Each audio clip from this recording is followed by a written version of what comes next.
Here we are at the Drake's Distribution Centre for Retail Wrap number 18, finally legal. So let's get straight into it.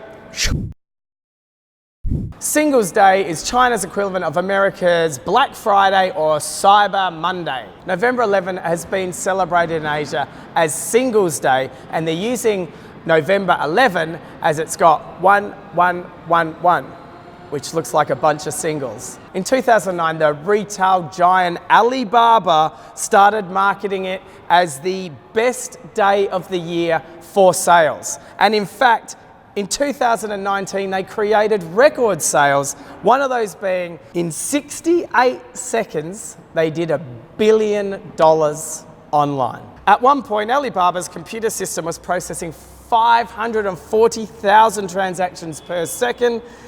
Alibaba's logistics arm dispatched more than 100 million packages in the first 8 hours. Chemist Warehouse has come on board for the online bonanza with record sales of about $25 million for the day. When you actually work out the figures, there's 1.4 billion people in China, and they did $38 billion in sales for that one day. The scary part is that works out to be about $27 per person for the day. It's truly remarkable that they have made something on this day, and most of us around the world will be remembering 11/11 for a totally different event, and that's Remembrance Day, and that's something that's truly important to all Australians. So just in case you're getting a little bit itchy about not being able to buy something online, Black Friday, 29th of November. Get clicking.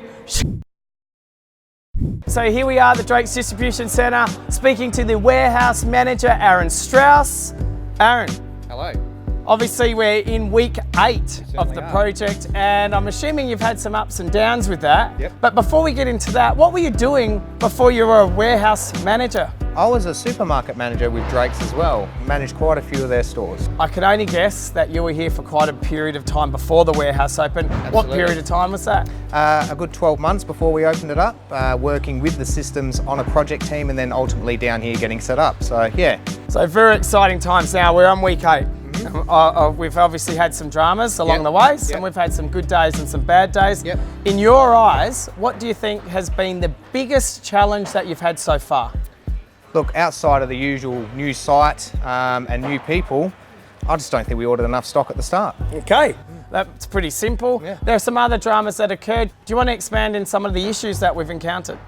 Yeah, absolutely. So things like technical issues where stock orders not coming over to us correctly from the supermarket, orders coming and us shorting them all before we actually get to the pick face.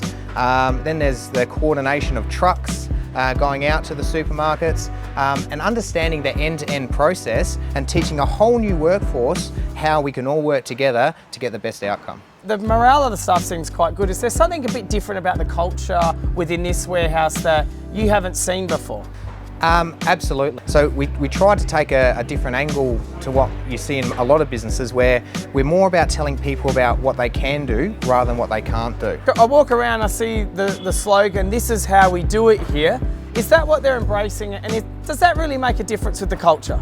I think it does, absolutely. We are very quick to bring that back up whenever someone says, I can't do this or we can't do that. We remind them, this is how we do it here. You know, it's not about what we can't do, it's what we can do. And you're doing that with a green frame. Absolutely. You know, that's the other thing. Green frame, you know, you got the attitude of taking, is the glass half empty or is the glass half full? And we like to think of glass as a half full around here, not half empty. So how many cartons have actually gone outbound? Just over 2 million have gone out so far. So if you work that out, we are pushing through, you know, well over 45,000 cases a day. We're working 6 days a week, pushing stock out to our supermarkets. And some days we're pushing 30, 40 trucks out every single day.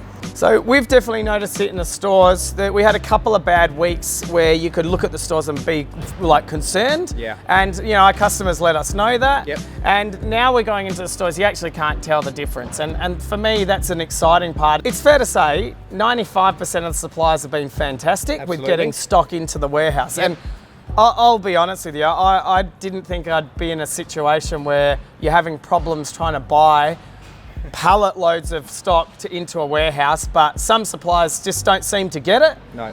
No, they don't. So you've noticed that here. Where do you think we are now after 8 weeks?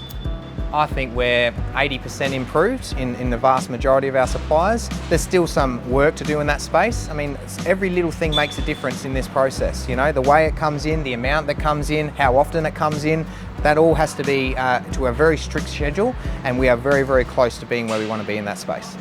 So the Dematic system, you can see us back here.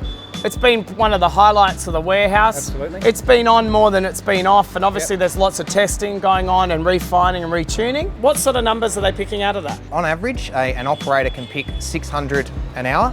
We're hitting 620s. There's a couple of people that hold the title around here or claim to hold the title of fastest Dematic picker. And then we use that as a benchmark as well when we try to motivate our other staff to try and beat that person that's at the top of the tree at the moment. So I'll take it, but I have been knocked off for the fastest time there. We've got a 770 picks an hour, which is quite quick, but it's all about the average. And the record average holder's right here. You're looking at him. But it gives everyone something to go for. So there you have it. The man himself is telling you exactly how it is. And as you can see, there has been some ups and downs, but luckily enough, more ups and downs. And moving forward, it's onwards and upwards for here. Look out. look out, and remember, this is how we do it here. Watch out, there's a new superfood in town. Forget kale, and don't worry about some grains of some description that no one knows because they're all classed as superfoods these days. If you haven't noticed, we've got seaweed bacon. And we all know, and we've all loved some of the nori seaweed that you do find common in most sushi outlets, but there's a new seaweed floating around. Well, it's actually not floating. I think it's on the bottom of the ocean. And researchers at Oregon State in the US have found a new strain of seaweed that when cooked, it tastes like bacon. Dulse, a red marine algae, looks like translucent red lettuce and grows along the coast of the Pacific and Atlantic Ocean. This might come as some exciting news for the vegetarians and vegans out there. The company Seymour has picked up on this seaweed craze, producing I see bacon, I see pasta, I see bread, and I see dead people. I see dead people. This really doesn't come as a surprise to me, and it's really unbelievable that it's taken to 2019 to find a seaweed that actually tastes like bacon. Now, I reckon some islanders have been holding on to this secret because let's face it, everything tastes better with bacon, unless you're a vegan or a vegetarian. A McDonald's customer has got more than I think they bargained for when they purchased an order in a store in South Carolina, McDonald's. This person was interested in a sweet tea, and when they ordered their sweet tea, they were asking for extra lemon. Now, when you talk about it like that, it sounds pretty self-explanatory. With his order of McNuggets and a cheeseburger, he ordered a sweet tea with light ice and extra lemon. It happens to be that in this particular store, extra lemon appears, allegedly, to be a code name for marijuana. So he apparently found 3 bags of weed in a cup after drinking the beverage, which was pierced open from his straw when he jammed it into his cup. So this customer states that he has never had marijuana before. So once he pierced the product, he didn't realize that he was actually drinking marijuana. Yeah, right. The man reported it to local police, and apparently it is now under investigation, and McDonald's said they are doing a full investigation. Now, we've covered a lot of things in the past, and there's no doubt this story's right up there.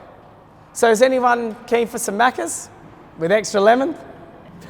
So there you have it, a bit of an update with the warehouse manager at the distribution centre, and a couple of interesting stories. And as you can see, we're not afraid to go into any story, especially those that involve lemon.